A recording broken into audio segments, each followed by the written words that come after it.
È stata trasferita in rianimazione in gravi condizioni la mamma cinquantenne che si è cosparsa di benzina e si è data fuoco davanti al Tribunale dei minori di Mestre, tribunale che aveva dichiarato nei giorni scorsi adottabile la figlioletta di 8 anni.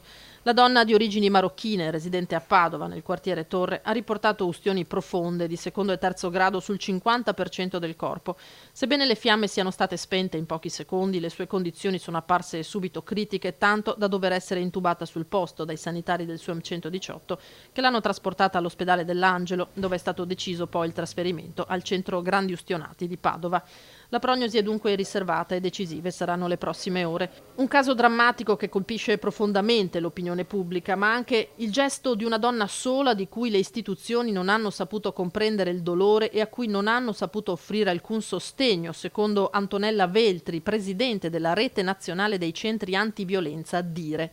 Allontanare i figli dalle madri, prosegue, collocarli in istituto dovrebbe essere la soluzione estrema, invece viene adottata sempre più spesso dai servizi sociali. Speriamo che questa vicenda spinga le istituzioni a rivedere le prassi che adottano. Ma la cinquantenne, stando al padre della piccola e alle vicende giudiziarie che li avevano visti protagonisti, non era nuova a comportamenti estremi. Questa relazione ha durato per un anno e mezzo. È nata una bambina in cui io circa 3 anni fa dopo l'ho riconosciuta. La bambina è sempre cresciuta non mancandogli assolutamente niente. I miei familiari sono venuti a sapere dell'accaduto, sono venuti a sapere di questa cosa e siamo qua, ecco. Il 69enne di Casier racconta di rapporti via via degenerati, chiamate, incursioni a casa e sul posto di lavoro, minacce, ben 4 le denunce di stalking da parte del padre della piccola.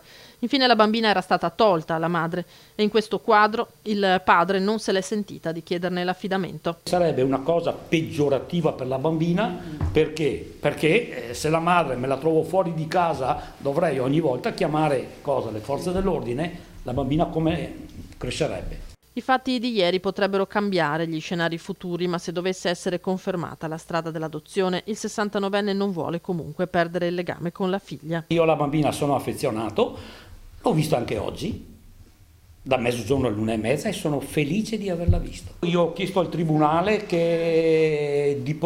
di non perdere la bambina perché io la bambina voglio continuare a vederla. Spero che il tribunale tenga conto di questa mia richiesta volontà.